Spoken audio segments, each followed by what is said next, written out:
The blood of Francis Dereham and Thomas Culpeper stained Tyburn Hill, but their ends were grimly different. While one was granted the mercy of the axe, the other suffered the full barbaric horror of being hanged, drawn, and quartered. They didn't die for treason or rebellion, but for the most foolish crime in history, daring to touch King Henry VIII's woman. It was the bloody conclusion to a scandalous affair that shook the entire English court to its core. History in its haste often reduces them to a simple footnote in the tragic life of Queen Catherine Howard. But in reality, Dereham and Culpeper were real men who paid the ultimate price for their delusional recklessness. Their story is not just a death sentence. It is a bitter cautionary tale about the price of playing with fire right under the nose of a brutal king. England in 1541 was a land haunted by its own recent past. The countryside was littered with the skeletons of looted abbeys, silent reminders of a religious upheaval that had left the people spiritually torn and terrified. It was a kingdom destabilized by the execution of Thomas Cromwell, whose death left a dangerous political void now filled by vicious factional fighting. At the head of the realm sat Henry VIII, no longer a golden prince, but a 50-year-old tyrant, consumed by the agony of a festering, ulcerated leg. Desperate to prove his virility and escape the stench of his own decay, the king became moody, paranoid, and easily manipulated by the conservative nobles who sought to control him. Catherine Howard was the instrument of that manipulation, a teenage pawn deployed by her uncle, the Duke of Norfolk, to secure power for their family. Henry seized upon her youth as a cure for his own mortality, willfully ignoring her lack of sophistication to worship a fantasy he called his rose without a thorn.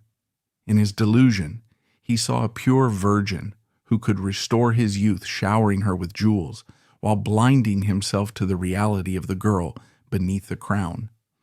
Yet the court was a claustrophobic web of surveillance where privacy was impossible, and enemies were constantly watching. Oblivious to the danger, Catherine recklessly hired former lovers into her household, hiding deadly secrets in a place where silence was a commodity no one could afford. Among the thousands of people at court, 2 men were leading her straight to disaster. One was a living witness to the reckless mistakes of her youth. The other was a deadly temptation in her present life. To understand who Francis Dereham was, we must leave the luxury of the royal palace behind. We need to go back to the late 1530s, to the Duchess Agnes Howard's estate. It was a massive place, but completely chaotic and lacking in discipline. Dereham was not a high aristocrat. He was gentry, the son of John and Isabel Dereham of Norfolk.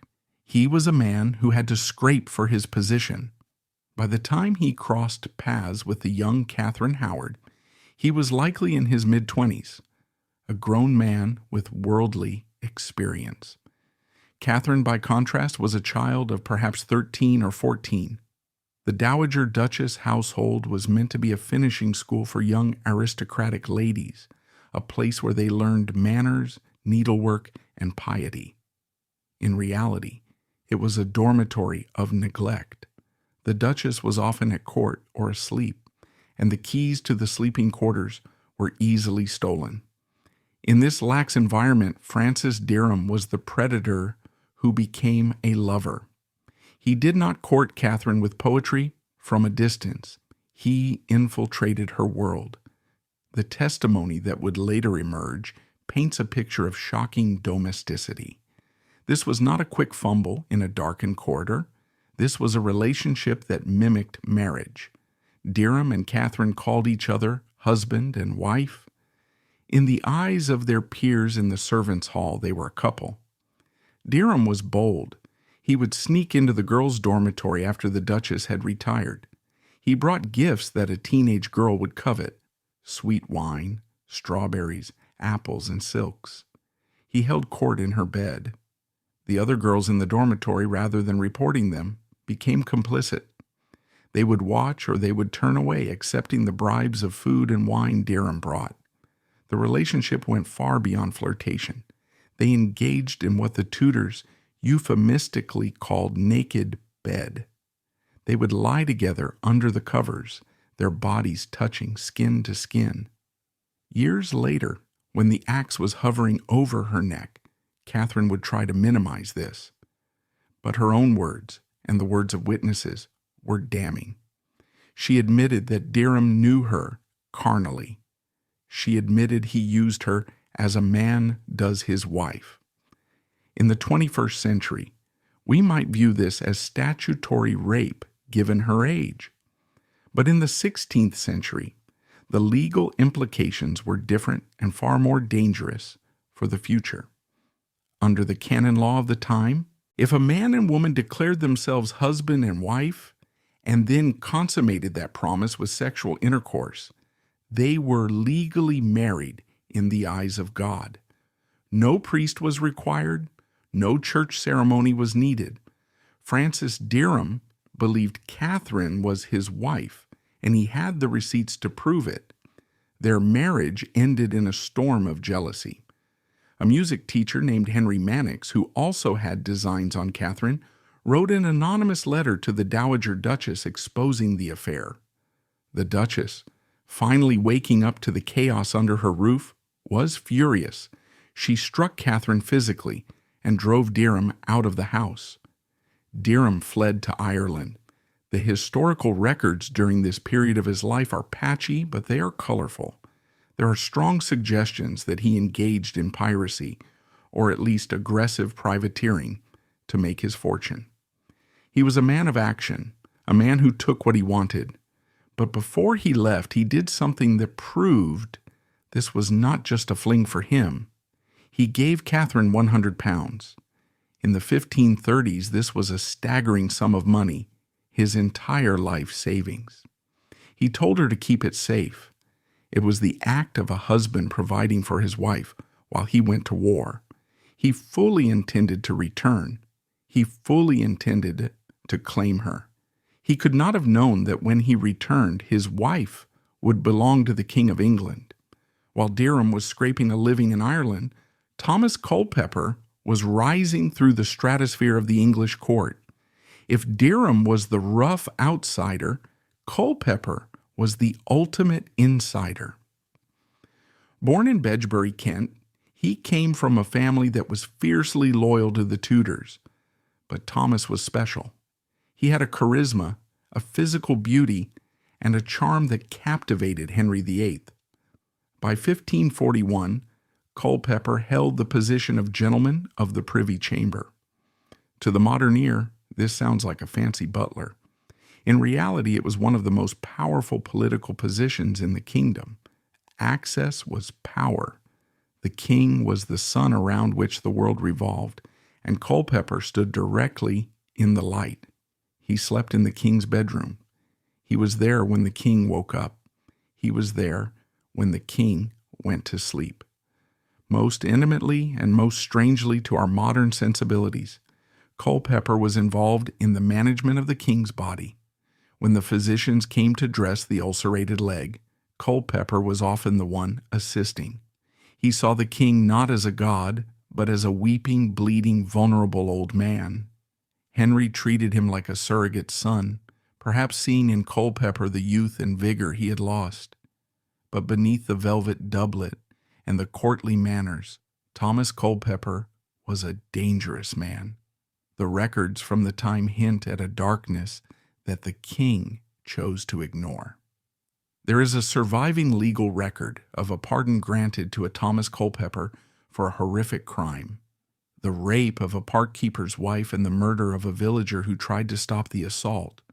While some historians debate whether this was our Thomas Culpeper or his older brother, the weight of evidence suggests the favorite was capable of extreme violence. He was arrogant. He was entitled. He had learned the most dangerous lesson a young man can learn, that the law did not apply to him. He could rape, he could kill, and the king's love would wash him clean.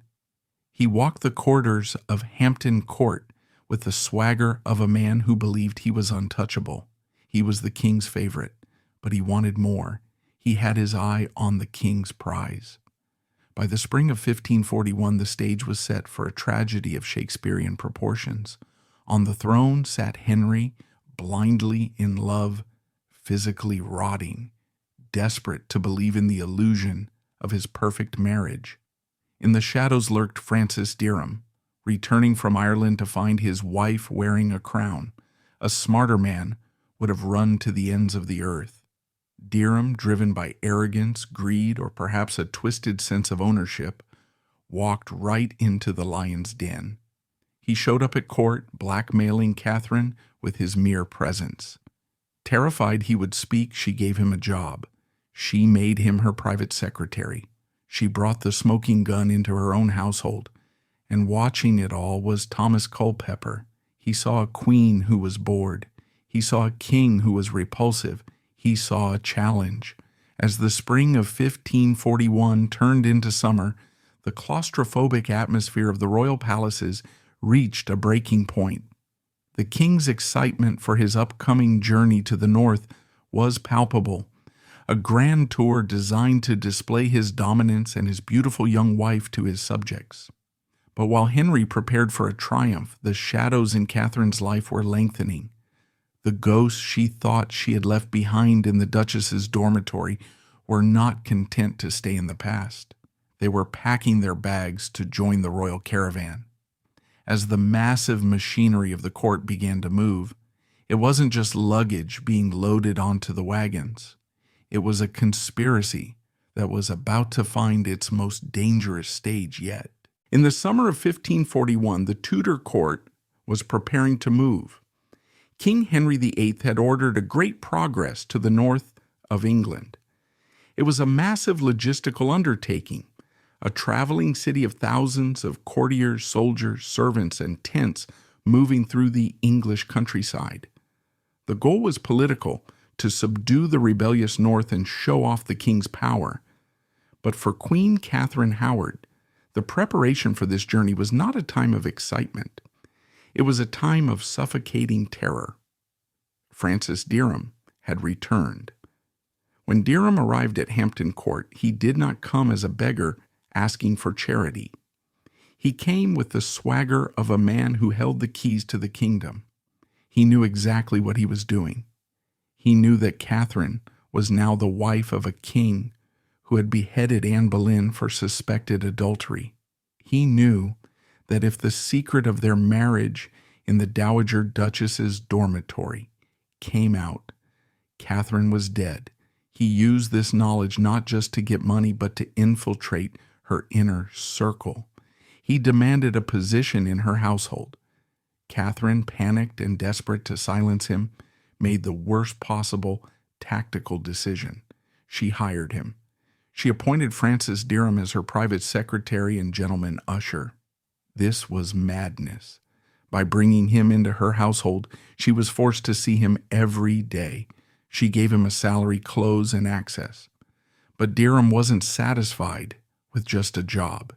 He behaved with shocking insolence. Witnesses later testified that he treated the queen not with the reverence due to a monarch, but with the familiarity of a scorned ex-boyfriend. He would sit at the queen's council table when he wasn't invited. He would smirk at her across the room. He began to brag to the other servants. In the cramped, gossip-filled quarters of the royal palaces, Dereham dropped hints like grenades. He told anyone who would listen that he had known the queen before. He wore clothes that were too expensive for a secretary, purchased with the queen's money. But his arrogance reached a peak that crossed the line into high treason. One day, while boasting about his closeness to Catherine, he was asked what would happen if the king were to pass away. Dereham replied, coldly and clearly, "If the king were dead, I might marry her." In 1541, imagining the king's death was a capital crime. It was treason. Dereham was so blinded by his past ownership of Catherine that he forgot he was playing a game against a man who could snuff out his life with a wave of a hand. He was digging his grave, shovelful by shovelful, and he was dragging Catherine down with him. While Dereham was the threat from the past, the threat from the present was heating up. Thomas Culpeper was part of the king's inner circle for the Northern Progress. This meant he would be traveling with the court, staying in the same castles, hunting in the same forests. But a queen cannot simply meet a man. She is watched 24 hours a day. Her ladies-in-waiting sleep in her room. Guards stand at her door. For Catherine and Culpeper to meet, they needed a lockpick. They needed a third party willing to risk their own head to open the door. Enter Jane Boleyn, Lady Rochford. Lady Rochford is one of history's great enigmas. She was a survivor. She had been married to George Boleyn, the brother of Queen Anne Boleyn. In 1536, her testimony, claiming that her husband and Anne had an incestuous relationship, helped send them both to the block. She had seen firsthand what Henry VIII did to adulterous wives and their accomplices. She had walked through the blood of her own family. And yet in 1541, she became the architect of Catherine Howard's destruction. Why? Historians have debated this for centuries. Was she vicariously living through the young queen's romance? Was she a voyeur? Or was she simply manipulated by a queen she couldn't say no to? The most likely answer is a mix of all three. Lady Rochford was the lady of the bedchamber. It was her job to manage the queen's private life. She became the go-between. She carried the messages.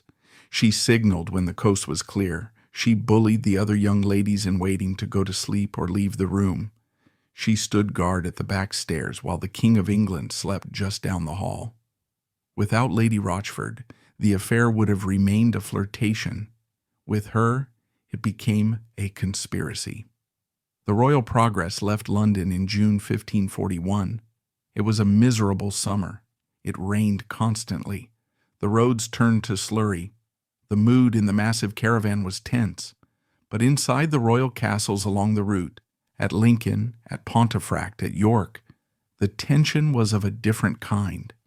The affair between Catherine and Culpeper shifted from glances to action. The logistics of these meetings were terrifyingly risky. At Lincoln, Lady Rochford organized a clandestine meeting in the Queen's private chambers. It was late at night. The king had retired to his own apartments. Culpeper, using his knowledge of the palace layout, slipped up the back stairs. Rochford stood watch. Catherine and Culpeper were alone. We do not know exactly what happened in those rooms. Under later interrogation, Culpeper admitted that he intended to sleep with her, but claimed the act was never consummated. Catherine said the same. They claimed they talked, they touched, they held hands. Culpeper later confessed that he wanted to know if she loved him, and she replied that she did. But in the eyes of the law, the biological details didn't matter. For a queen to meet a man alone at night, to declare love, to touch him, that was treason. It was a betrayal of the royal body. These meetings continued as the court moved north. At Pontefract Castle, the danger spiked. The castle was crowded. Culpeper had to hide in tight spaces, sneaking out at 2 or 3 in the morning. It is here that we see the true dynamic of the relationship. It wasn't just a romance, it was a power struggle. Culpeper was demanding. He was jealous. He was angry that Catherine was the king's wife. He wanted reassurance. Catherine, in turn, was terrified of losing him.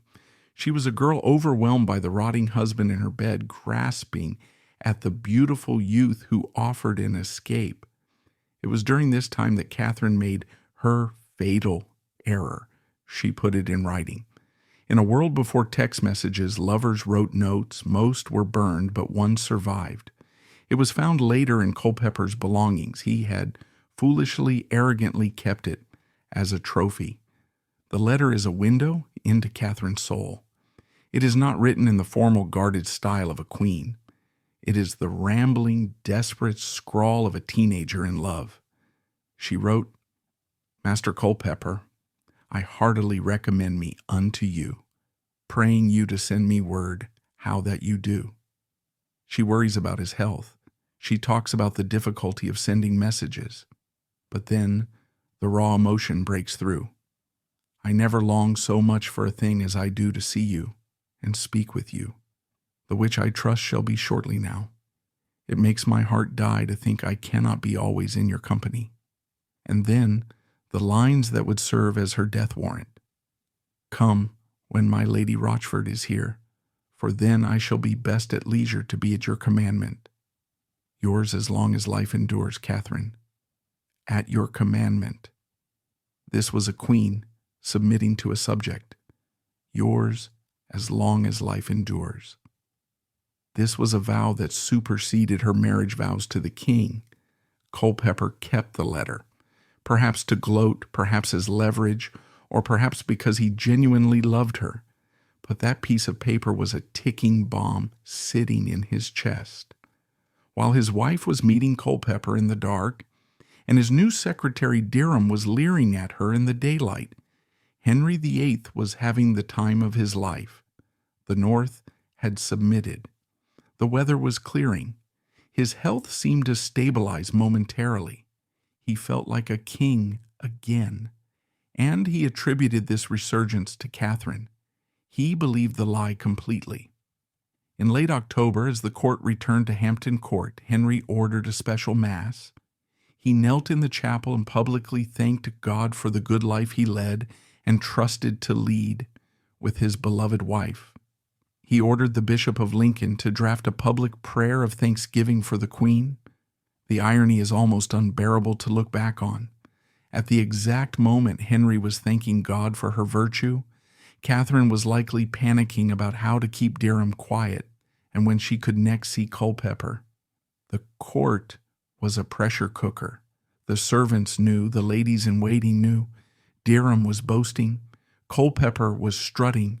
Lady Rochford was spiraling. It was impossible to keep a secret this big in a world this small.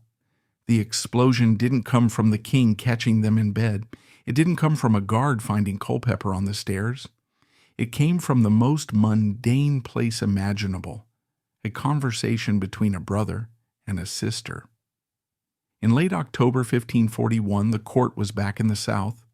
A man named John Lascelles, a staunch Protestant reformer, went to visit his sister Mary Hall.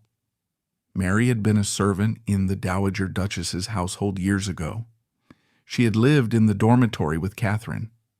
John Lascelles, perhaps fishing for gossip or perhaps genuinely concerned, suggested that Mary should try to get a job in the Queen's household. It was a golden ticket for a servant. Mary Hall laughed. She shook her head. She told her brother she wouldn't dream of it. She said the Queen was light. Lascelles pressed her. And then Mary Hall spilled the secrets of the past. She told him about Francis Dereham. She told him about the naked bed. She told him about the husband and wife titles. She told him that Catherine Howard was not a virgin when she married the king. Lascelles was horrified, but he was also a political animal. He knew that if the king found this out on his own, and it was discovered that Lascelles knew and said nothing, he would be guilty of misprision of treason. He also likely saw a chance to strike a blow against the conservative Catholic faction at court, led by Catherine's uncle, the Duke of Norfolk. Lascelles didn't go to the king. He went to the one man who had the moral authority and the political safety to handle this nuclear material, Archbishop Thomas Cranmer. Cranmer was a careful man. When he heard Lascelles' story, he knew he was holding dynamite. If the story was true, the Queen was a traitor. If the story was false and he accused the Queen, the king would have Cranmer's head for slander. The king loved Catherine. He was in a good mood. He was planning feasts. To walk into his chamber and tell him his rose without a thorn was damaged goods was suicidal. So Cranmer chose a passive-aggressive, bureaucratic method of destruction. He wrote the allegations down. He detailed the story of Francis Dereham and the pre-contract. He sealed the letter. On All Souls' Day, November 2nd, 1541, Henry attended Mass. As he knelt to pray, Cranmer quietly stepped forward and placed the letter on the king's pew, whispering that he should read it alone. Henry finished his prayers. He opened the letter. He didn't scream. He didn't order arrests immediately. His reaction was heartbreakingly human. He refused to believe it. He told his advisors it was a forgery, a malicious lie invented by someone who hated the Howards. He was so confident in Catherine's innocence that he ordered an investigation not to prove her guilt, but to prove the liars wrong so he could execute them. He ordered a secret inquiry. He wanted it done quietly to spare the Queen embarrassment. He had no idea he had just pulled the thread that would unravel his entire world. The devastating contents of Cranmer's letter sat heavy in the king's hands, a silent grenade that had yet to detonate. For a few agonizing hours, the court continued its rhythm, unaware that the world had fundamentally shifted. The music played, the servants scurried, and the queen likely slept, dreaming of a future that had already been canceled. But the king's denial could only hold back the tide for so long. The moment the shock wore off, the machinery of the Tudor police state kicked into gear, transforming the palace from a home into a hunting ground where the prey had nowhere left to run. The morning of November 3rd, 1541, broke with an ominous silence at Hampton Court Palace. To the outer world, the servants scrubbing the floors, the cooks turning the spits, everything appeared normal. But in the king's private apartments, the air was thick with the smell of ruin. Henry VIII had read Cranmer's letter. He had ordered the investigation, but his reaction was not yet one of vengeance. It was one of flight. He could not bear to look at Catherine.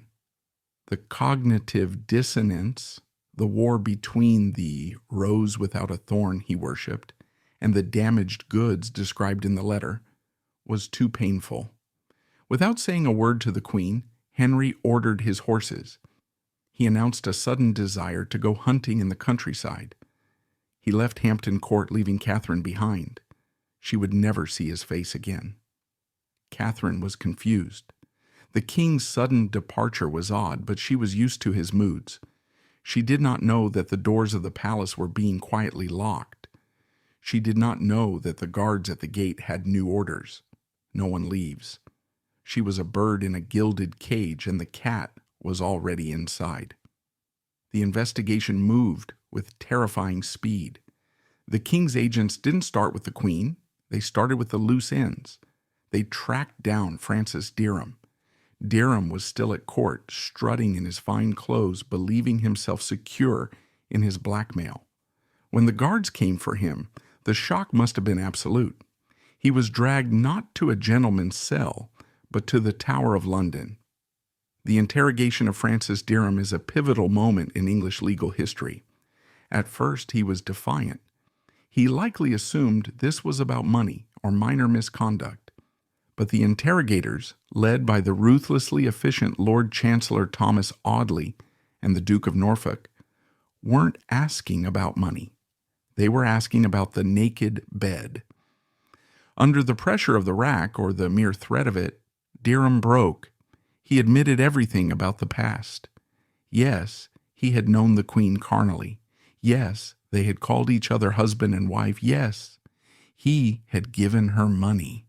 This confession was disastrous for Catherine's reputation, but legally it was complex.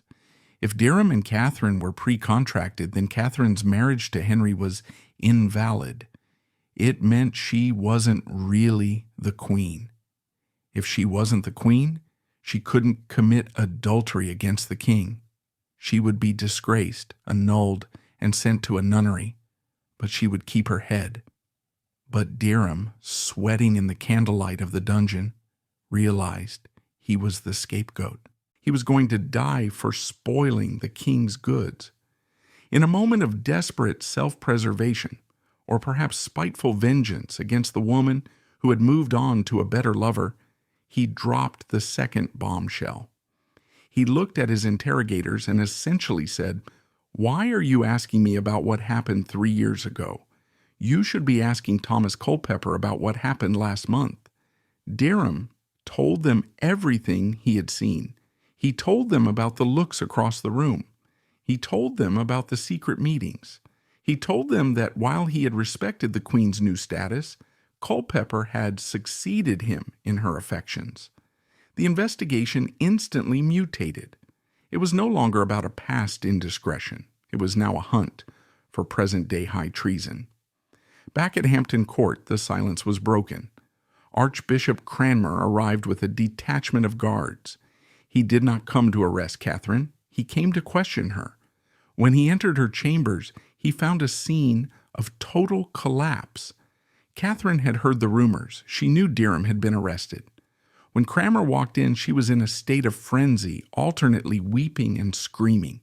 She was so distinctive in her terror that Cranmer, a man who had overseen the destruction of Anne Boleyn, was genuinely moved to pity. He wrote to the king that he found her in such lamentation and heaviness as I never saw no creature. Cranmer had a plan. He was a political survivor, and he knew Henry still loved her. He came with a lifeline. His strategy was simple. If Catherine admitted to the pre-contract with Dereham, the marriage to Henry would be declared null and void from the start.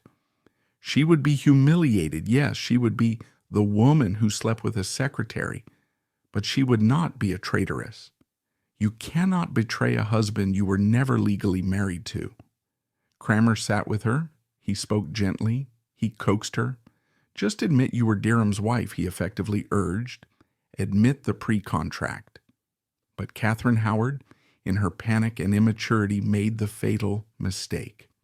She was terrified of admitting she was married to a low-born nobody like Dereham. She wanted to remain queen. She wanted to save her dignity. So she denied the pre-contract. She vehemently claimed she had never promised herself to Dereham. She claimed he had raped her. She claimed he used violence. She painted herself as a victim of his lust, but not his wife. By denying the pre-contract, she slammed the door on her only escape route. She remained legally the king's wife, and as the king's wife, any other relationship she had was treason. And then, in the midst of her blubbering denial, she too mentioned Thomas Culpeper. She admitted she had given him gifts. She admitted she had talked to him. She admitted she loved him. The trap snapped shut. Thomas Culpeper was likely asleep or attending to his duties when the world ended. He was the golden boy. He was untouchable. But when the name Culpeper came from the lips of both Dereham and the Queen, the king's protection evaporated. The rage of Henry VIII was slow to kindle, but once lit, it was an inferno. The betrayal by Catherine broke his heart. The betrayal by Culpeper broke his pride. This was the boy he had treated like a son. This was the man who touched his wounds. Culpeper was arrested. His rooms were ransacked. It was during this search that the king's agents found the physical evidence that made a trial almost unnecessary. The fatal love letter she had written him at Pontefract. The specific words she used, placing herself at his commandment, were all the proof the king needed. It proved intent. Under the Treason Act of 1534, imagining the king's death or violating the queen was treason. But the law was broad. Even inciting the queen to adultery was enough. Culpeper was hauled to the Tower. The beautiful youth who had slept in the king's velvet bed was now thrown into the damp straw of a traitor's cell. The mood in London shifted from gossip to bloodlust. The king's council was in overdrive. They needed to know everything. They arrested Lady Rochford. The woman who had facilitated the meetings was dragged in for questioning. Unlike the young lovers, Rochford was older and more fragile. She cracked almost immediately. She didn't try to protect anyone. She poured out every detail to save her soul, if not her body. She confirmed the backstairs meetings at Lincoln and Pontefract. She confirmed that she had stood guard. She confirmed that Catherine and Culpeper were alone for hours. She described Catherine's obsession with Culpeper. With Rochford's testimony, the timeline was complete. The past. Dereham and Catherine were lovers married in the Duchess's household. The cover-up. Catherine hired Dereham to keep him quiet. The present. Catherine fell in love with Culpeper and used Rochford to facilitate the affair. Henry VIII, receiving these reports in his seclusion, was devastated. He reportedly called for a sword to kill her himself, then burst into tears. He was a man mourning the death of his own potency. The illusion of his youth was dead. On December 1st, 1541, the legal machinery began to grind the two men into dust. The trial was held at the Guildhall. It was a show trial, but the evidence was overwhelming. Francis Dereham was charged with presumptive treason. The logic was twisted but effective. By joining the Queen's service while concealing his previous sexual relationship with her, he had entered the royal household with ill intent. He had soiled the lady who became queen, and by hiding it, he had deceived the king. Thomas Culpeper was charged with inciting the queen to adultery.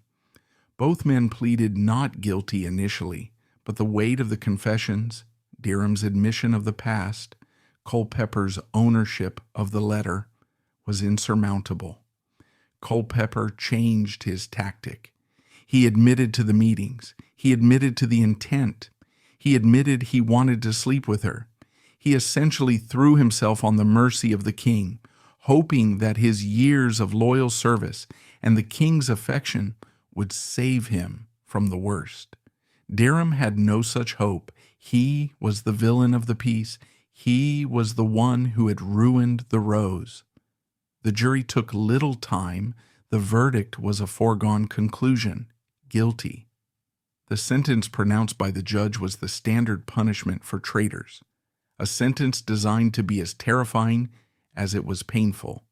You are to be drawn on a hurdle to the place of execution, and there you are to be hanged by the neck, and being alive cut down, and your privy members to be cut off, and your bowels to be taken out of your belly and there burned, you being alive. The date was set. December 10th, 1541. Tyburn. Imagine the night of December 9th in the Tower of London. In one cell sat Thomas Culpeper. He was likely praying, or perhaps writing frantic letters to the king that would never be read. He was 20-some years old. He had had the world at his feet. Now, he was facing a death of medieval brutality. In another cell sat Francis Dereham. He had played the pirate, the lover, the blackmailer. He had gambled everything on the idea that he could control a teenage queen. He had lost. And in her apartments at Sion House, Catherine Howard sat in a stupor. She was no longer queen in anything but name. She was a girl waiting to die. She reportedly practiced laying her head on the block, trying to understand the mechanics of her own end. But even at the end, the class system of England exerted its power. On the morning of the execution, a message arrived from the king. It was an act of mercy, but a selective one. King Henry VIII had commuted the sentence of Thomas Culpeper. Because of his noble birth and because he had been the king's favorite, he would not be disemboweled. He would not be hanged. He would simply be beheaded. It was a clean death. For Francis Dereham, the secretary, the nobody, the man who had her first, there would be no mercy. The full sentence would stand. The stage was set for the final act at Tyburn. The crowd was gathering. The hurdles, wooden sleds drawn by horses, were waiting at the tower gates. The two men were brought out into the winter light. With the guilty verdicts read and the sentences pronounced, the legal formalities were over. The quill and ink of the courtroom were now swapped for the rope and axe of the executioner. For Culpeper and Dereham, the abstract terror of a traitor's death was about to become a visceral physical reality. As the sun rose on that freezing December morning, the focus shifted from the secret whispers of the royal chambers to the public spectacle of Tyburn, where the king intended to write his message of vengeance in blood for all of London to see. On the morning of December 10th, 1541, the gates of the Tower of London groaned open. A cold mist clung to the Thames, but the streets were already packed. A public execution in Tudor London was not just justice, it was theater. It was a carnival of morality, and the citizens of London had turned out in their thousands to see the king's vengeance enacted. Thomas Culpeper and Francis Dereham did not walk to their deaths. They were drawn. This part of the sentence is often overlooked in history books, but it was a crucial part of the torture. The men were strapped onto hurdles, crude flat wooden sleds or wicker panels that were tied to the tails of horses. They were dragged through the filth of the London streets. The journey from the Tower to Tyburn was roughly 3 miles. It was a slow, agonizing procession. Lying on their backs, the men would have stared up at the gray sky, feeling every cobble, every rut, and every splash of freezing mud. The crowds lined the route, jeering, spitting, and throwing refuse. For Culpeper, the golden boy, who was used to riding fine stallions and walking on rushes, this was a humiliation as sharp as any knife. For Dereham, it was the final confirmation that his gamble had failed. He was being dragged through the dirt of the city he had tried to conquer. When the procession finally reached the Tyburn tree, the infamous triangular gallows, the distinction between the two men became starkly visible. Thomas Culpeper was unstrapped from his hurdle first. He stood up, his clothes likely ruined from the journey, but his bearing that of a courtier. The crowd quieted. There was a strange respect for a man who dies well, and Culpeper was determined to die like a gentleman.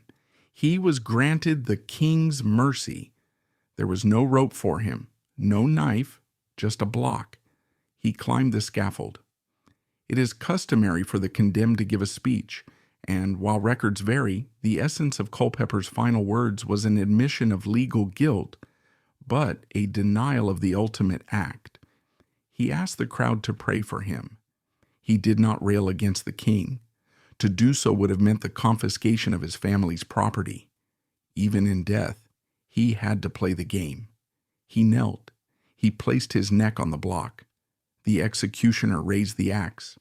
With a single heavy blow, the head of Thomas Culpeper was severed. It was over in seconds. The crowd let out a breath. It was a clean death. The king had spared his favorite the pain, if not the punishment. Francis Dereham watched this. He was forced to stand and witness the swift, relatively painless end of his rival. He must have prayed for the same mercy. It did not come. When Culpeper's body was dragged away, the executioner turned to Dereham. For him, the script was different. He was not a favorite. He was the spoiler. He was the man who had touched the queen first. Henry VIII wanted him to suffer not just death, but deconstruction. Dereham was made to climb the ladder under the beam of the gallows. The rope was placed around his neck. But this was not a drop hanging designed to break the neck instantly. This was a strangulation. The cart was driven away, and Dereham was left swinging, kicking at the empty air. The crowd watched as his face turned purple, his eyes bulging. He fought for breath, the panic of asphyxiation taking hold. But just as he was on the brink of unconsciousness, the executioner cut the rope. Dereham fell to the ground, gasping, choking, but very much alive. This was the cruelty of the sentence. The law required him to be alive and sensible for what came next. While he lay on the straw, likely vomiting and struggling to breathe, the executioner seized him. The next steps were highly symbolic. First, he was castrated. The privy members were cut off and thrown into a fire that had been stoked nearby. It was a brutal message. This is the manhood that offended the king. Then came the knife to the belly. Dereham, fully conscious and likely screaming, was sliced open. The executioner reached into the cavity of his body and pulled out his bowels. The smell of blood, burning flesh, and excrement filled the air. His entrails were burned before his still living eyes. Finally, the executioner cut out his heart. Only then did Francis Dereham die. But the ritual wasn't finished. His corpse was beheaded. His body was then hacked into 4 quarters. These pieces were not buried. They were to be boiled in cumin and tar to preserve them, then sent to different corners of the kingdom as a warning. Later that afternoon, the final act of the day took place on London Bridge. The heads of Thomas Culpeper and Francis Dereham were dipped in tar to protect them from the birds and the weather. They were impaled on tall iron spikes above the stone gatehouse. They were positioned side by side. In life they had been rivals, one the rough pirate, the other the smooth courtier. In death they were identical grinning skulls looking down on the city that had chewed them up. It is a chilling historical detail that Catherine Howard, who was still imprisoned at Sion House, would eventually have to travel under that bridge.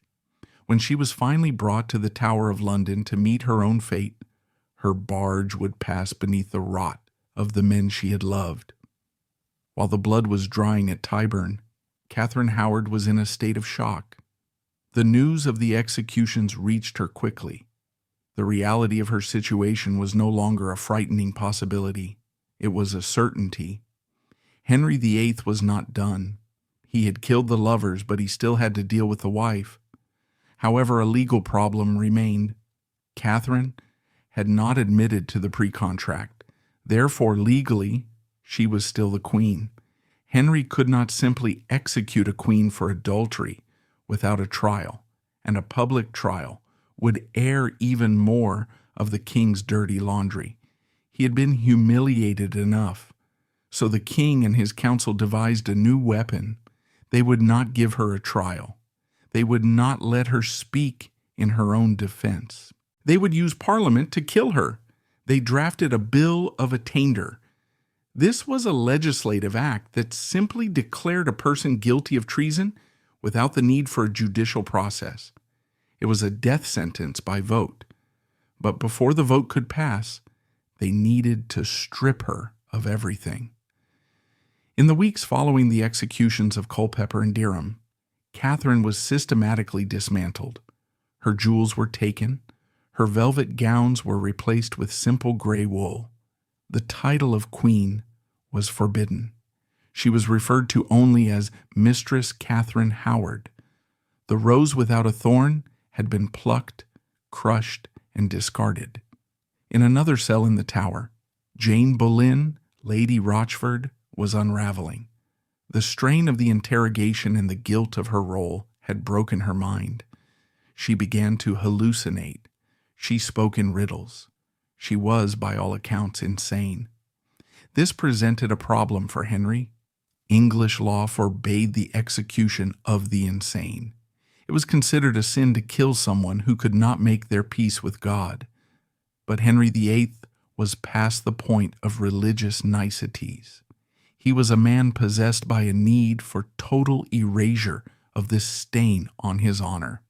In a twist of dark irony, he sent his own royal physicians to the Tower, not to heal Lady Rochford so she could live, but to heal her just enough so she could be legally executed.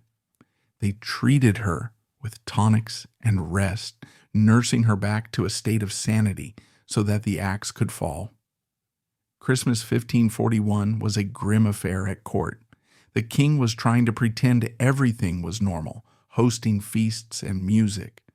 But the shadow of the bridge loomed over everything. The empty chairs where Culpeper used to sit, the absence of the giggling young queen. It was a haunted house. As January 1542 turned to February, the Bill of Attainder was passed. Catherine Howard was condemned to die. The girl who had loved to dance, who had been seduced by a pirate and courted by a favorite, was about to face the final curtain. And in those last days a legend was born, a story of a fallen queen trying in her final moments to find a scrap of dignity. The gruesome theater at Tyburn had concluded, leaving the crowd satisfied and the king's honor brutally defended. But while the men's heads were already tarred and mounted, the central figure of the tragedy remained in a terrifying limbo. Catherine Howard sat in the silence of Sion House, a queen without a crown, waiting for a mercy that would never come. As the year turned from 1541 to 1542, the rage of the king did not cool, it calcified. He had dealt with the thieves. Now, with a cold and methodical precision, he turned his gaze toward the prize they had stolen. On February 10th, 1542, the waiting ended.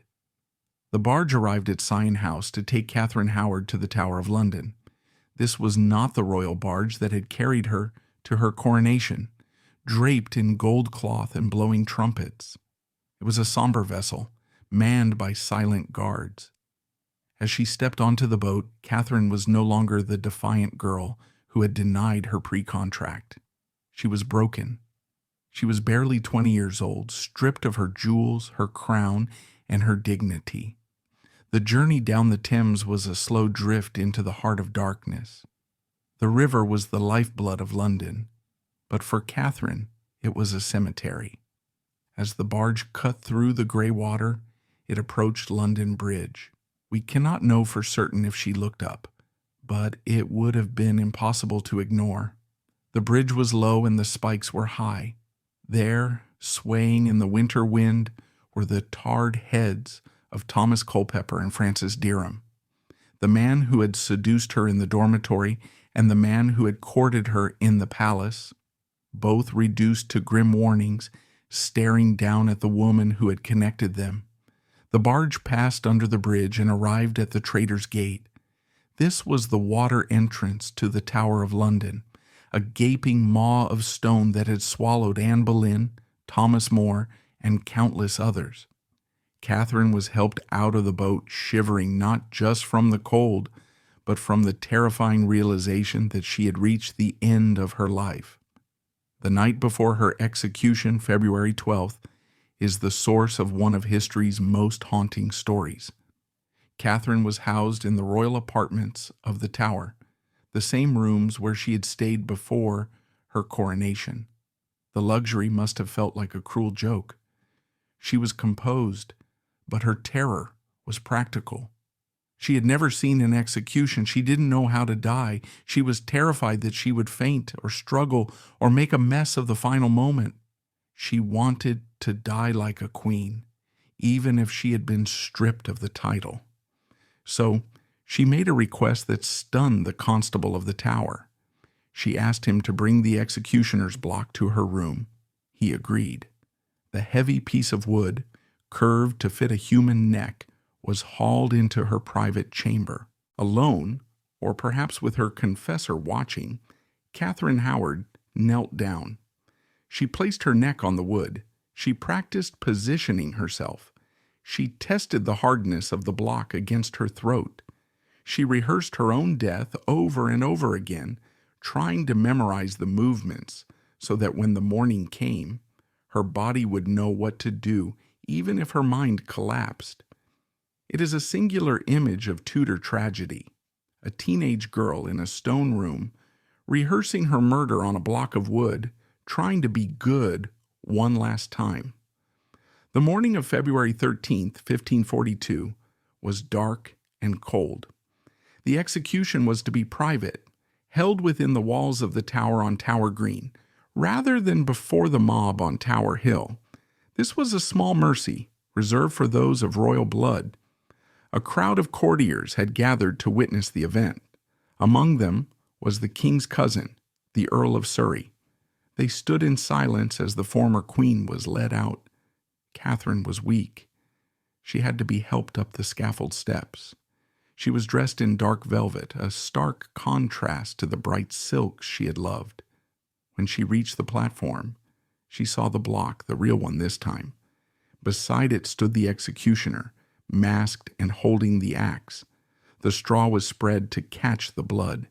She turned to speak. The legends say she cried out, "I die a queen, but I would rather have died the wife of Thomas Culpeper." It is a romantic, defiant line, but it is almost certainly a myth, invented by later Victorian writers. The contemporary records tell a sadder, more submissive story. Catherine admitted her faults against the king. She acknowledged that she deserved to die for offending him. She asked the people to pray for her soul and to pray for the king's long life. It was a standard scaffold speech, scripted by fear and convention. She was trying to protect her family from further wrath. But then the rehearsal paid off. She knelt. She refused the blindfold. She arranged her dress. She placed her head on the block, positioning it just as she had practiced in her room. She whispered her prayers. The axe rose. It fell. The rose without a thorn was gone. Her head was held up to the silent crowd, the blood dripping onto the frost-covered stones. The horror wasn't over. Lady Rochford was waiting her turn. Jane Boleyn had to step onto the scaffold that was still wet with her mistress's blood. She was a woman who had survived the fall of Anne Boleyn, who had navigated the treacherous waters of the court for decades. But her luck had finally run dry. She was composed, perhaps numbed by the treatment the doctors had given her, or perhaps simply ready to leave a world that had been so cruel. She gave a brief speech, asking for forgiveness. She knelt. The axe fell a second time. With Lady Rochford's death, the Boleyn faction, the family that had changed the religion of England and birthed Elizabeth I, was effectively crushed. She was the last loose end of a tragedy that had started years ago. The bodies of Catherine Howard and Lady Rochford were wrapped in cloths. They were not given a grand funeral. They were carried a few yards away to the chapel of St. Peter ad Vincula, located within the tower walls. There, the flagstones were lifted. The bodies were dumped into the earth, close to the remains of Catherine's cousins, Anne Boleyn and George Boleyn. It was a family reunion of the headless. There was no marker, no monument, just a cold stone floor sealing them in darkness. The tragedy turned on a single legal pivot point, the pre-contract. Had Catherine simply admitted to Cranmer that she was Dereham's wife by pre-contract, her marriage to Henry would have been invalid. She would have been a disgraced bigamist, yes, but not a traitor. By denying Dereham, she sealed her fate as the adulterous wife of the king. And if Dereham's death was the result of a legal technicality, Culpeper's was a terrifying expansion of state power. He wasn't killed for sex, he was killed for imagination. The Treason Act punished the intent as severely as the deed. In the absolute monarchy of Henry VIII, imagining the king's replacement was the same as killing him. On the day Catherine died, Henry VIII did not wear black. He did not cancel court. He went about his business. But those close to him saw the change. The execution of Catherine Howard broke something in him that never healed. He had killed wives before, but Catherine was different. She was his hope. She was his youth. By killing her, he was forced to admit that he was an old, foolish man who had been duped by a child. He would marry once more to Catherine Parr, but the passion was gone. He became a man-eater, a tyrant whose rages were legendary. The ghost of the girl he had worshipped haunted him. He grew fatter, sicker, and more vicious. The tragedy of 1541 was not just about the deaths of 3 young people. It was the death of the king's soul. History is written in books, but memory is written in stone. And the stones of Hampton Court Palace remember. There is a corridor in the palace known as the Haunted Gallery. Legend tells us that in 1541, shortly after her arrest, but before she was taken to the Tower, Catherine Howard escaped her guards. She knew the king was in the chapel hearing Mass. She ran down the gallery screaming, desperate to reach the doors, to bang on them, to beg the king for one last chance to explain. She never made it. The guards caught her just before the door.